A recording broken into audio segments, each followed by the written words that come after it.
Hola, bienvenido a nuestra lectura de la Biblia en un año.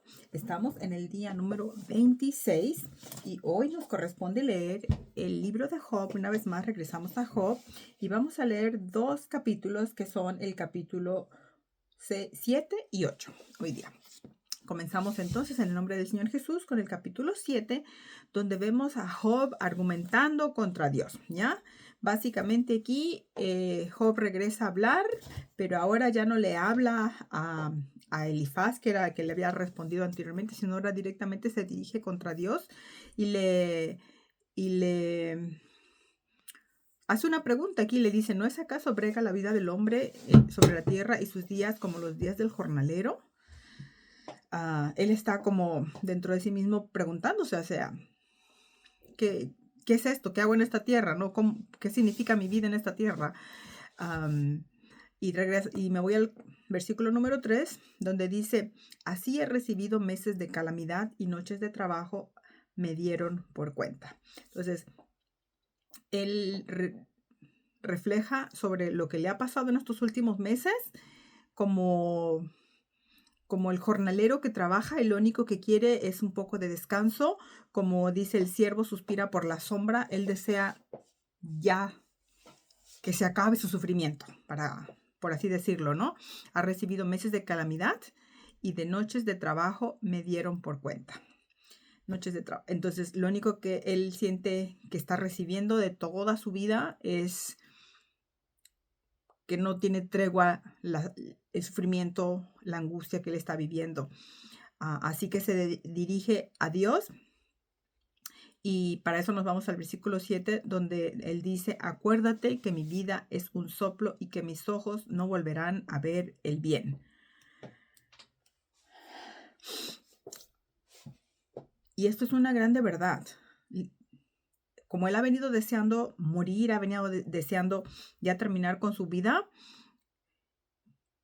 y se da cuenta en ese momento que nuestra vida en comparación a la eternidad de Dios es más que un soplo, un momento que pasamos.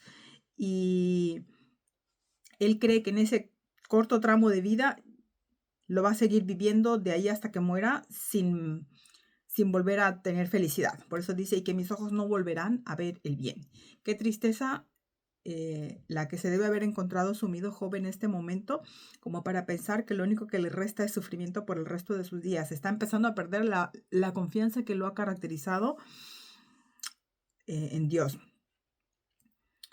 Y él empieza a hablar y le dice a Dios, por tanto, no refrenaré mi boca, hablaré en la angustia de mi espíritu y me quejaré con la amargura de mi alma, en el versículo 11. Si este es el hombre del cual Dios mismo ha dicho que es el hombre más justo que había sobre la tierra en aquel momento, yo puedo aprender que sabes que mi queja no se la llevo a los hombres, mi queja no se la llevo a otro ser igual que yo, sino que se la llevo a Dios. Y que Dios me va a escuchar. Yo no tengo que refrenar, como dice él, mi boca. No refrenaré mi boca para hablar, para expresar lo que siento. Los amigos, ahora sí que si ellos fueron, pues ahora que escuchen también, por así decirlo, ¿no? Hablaré en la angustia de mi espíritu. Muchas veces llegamos con la persona que está angustiada y no, pues ya tranquilízate, y no, pues ya cálmate. No, lo que necesitan en ese momento, tal como Job, es desahogarse, es sacar todo eso que llevan por dentro. Y él dice, no refrenaré mi boca, y se lo dice por las claras a los que están ahí, aunque a pesar de que él, esto es como una oración, él casi que está hablando con Dios, pero están ahí escuchándolo, sus disque amigos, que no se va a callar y les va a decir las cosas, ¿no? También a ellos.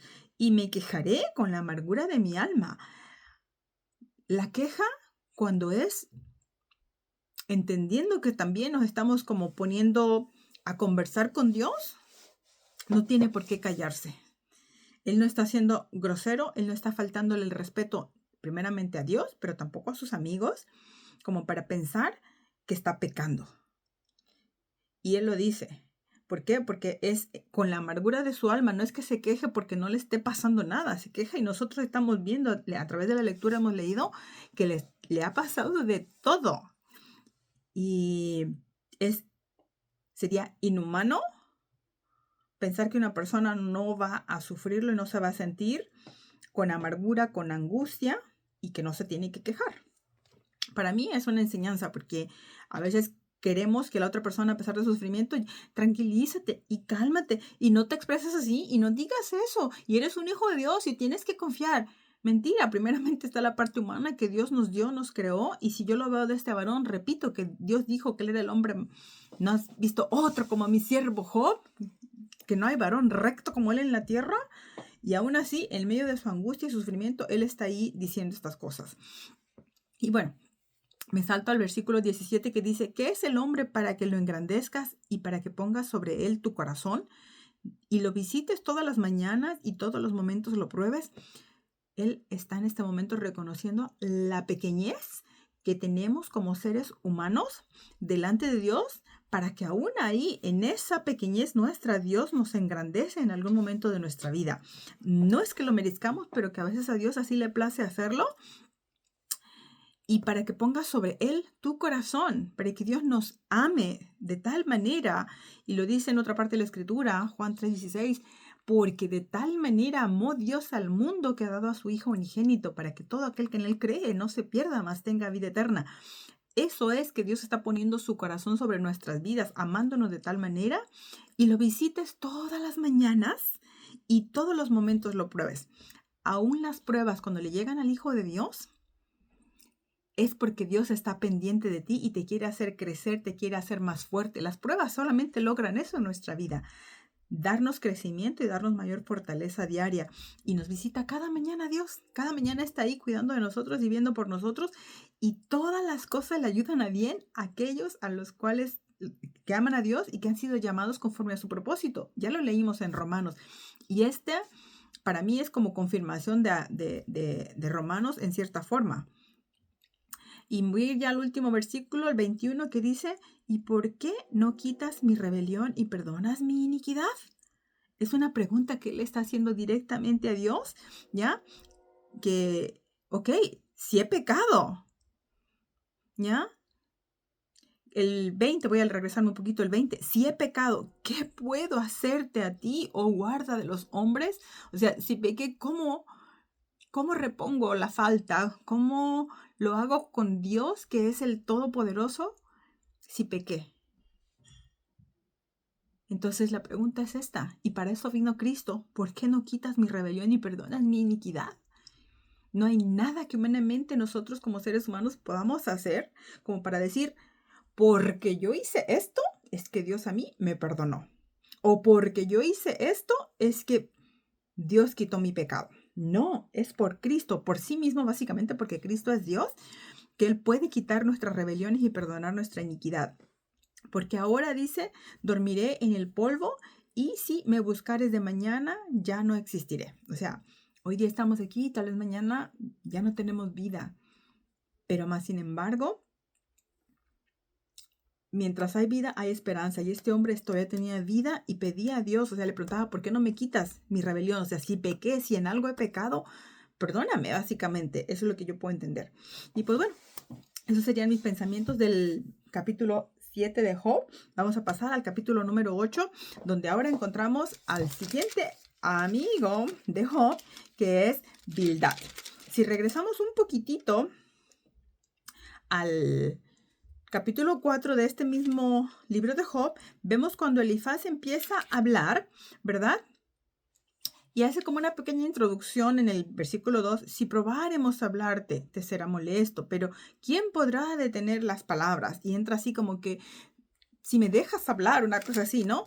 Pero llega este Bildad y dice, aquí en el versículo 2, ¿hasta cuándo hablarás tales cosas y las palabras de tu boca serán como viento impetuoso? Ya, o sea, como que hasta para esa cultura y en esa época, hasta el respeto ya le faltó a Job, porque no, después de estar 7 días callados, ni siquiera hace un intento de parecer educado, ¿ya? Sino que de a tiro confrontándolo con esta pregunta. Ciertamente las palabras de su boca estaban simplemente desbordando su emoción que él tenía en ese momento, pero es como que ya cállate, ¿hasta cuándo te tengo que escuchar una cosa así? Cuando recién, si estamos viendo aquí, Job recién empezó también a hablar después de que Job maldice el día en que nació, y varias de las cosas que hemos leído es que básicamente estaba hablando con Dios, ni siquiera se estaba dirigiendo directamente a los amigos o diciéndoselo a ellos, sino simplemente se estaba desahogando, y Bildad entra aquí haciéndole esa pregunta: ¿hasta cuándo hablarás tales cosas? Y según él, ¿verdad? Aquí, pues, una vez más, vamos a ver cómo él piensa que Job era culpable, porque le pregunta: ¿acaso torcerá Dios el derecho o pervertirá el Todopoderoso la justicia? El 3. Es verdad, o sea, Dios no lo va a hacer, pero él solo estaba aplicando a una persona en base a la apariencia de lo que estaba viendo por la lucha, la prueba que estaba viendo pasar a Job. Pensaba que Dios entonces estaba siendo justo en castigar a Job, cuando no era ningún castigo.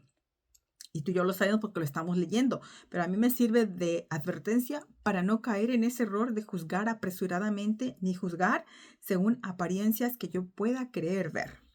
Ya, dice el versículo 6, por eso lo digo, porque ya voy leyendo más adelante, y dice: si fueres limpio y recto, ciertamente luego se despertará por ti y hará prosperar la morada de tu justicia.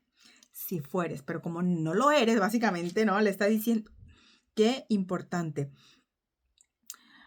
tener cuidado, medir bien nuestras palabras y juzgar, pero dice la palabra de Dios en otra parte, con justo juicio, lo cual humanamente para nosotros es, pues yo diría que imposible, ¿no? Ya que no podemos ver lo que está pasando tras cortinas. Que me sirva a mí de enseñanza esto, y espero que a ti también. Y pues bueno, le dice aquí todo lo que él cree que está pasando a Job por lo que él está viendo, y llega al número 13 al versículo 13, y le dice: tales son los caminos de todos los que olvidan a Dios, y la esperanza del impío perecerá. Es una verdad que el que obra mal le va a ir mal por consecuencia de sus actos. Pero aquí, nuevamente, él se lo está aplicando a un hombre que no era injusto, a un hombre que no se había olvidado de Dios, porque es lo que le dice: tales son los caminos de todos los que se olvidan de Dios, o sea, como tú te has olvidado de Dios, una cosa así. Y la esperanza del impío perecerá, como tú ya no tienes esperanza porque tú eres un malvado, un impío. Es verdad que si es cierto, el impío pues ya no puede tener esperanza para siempre, un día va a llegar su fin, mas sin embargo el que es justo delante de Dios puede descansar en esa justicia. Y en servir a este Dios justo. Y bueno, de ahí me voy a ir hasta el 20, vas a poder seguir leyendo aquí. Dice: he aquí, Dios no aborrece al perfecto, ni apoya la mano de los malignos. Nuevamente, es una verdad también, mas sin embargo, nuevamente, está mal aplicado a Job. Y es que es una mentira que solamente los malos o solo los culpables sufran. También los hijos de Dios podemos sufrir. También la persona que es justa y que es recta puede sufrir. Y no porque sea un castigo, sino más bien porque está pasando una prueba de fe o una prueba para crecimiento. Porque cada vez que sufrimos, créeme, cuando pasamos después la prueba, salimos más fuertes, salimos vacunados, por así decirlo, de esas cosas que no nos hicieron caer y simplemente nos hicieron aumentar nuestra fe en Dios. Y eso es lo que yo veo en este capítulo, que Bildad no está entendiendo que no solamente el malo sufre, no solamente el pecador sufre, también el Hijo de Dios puede pasar la prueba y el sufrimiento. No está ajeno a Dios. Ahora, si el Hijo de Dios sufre por su culpa, porque pecó delante de Dios, pues merecidos nos lo tendríamos, ¿no?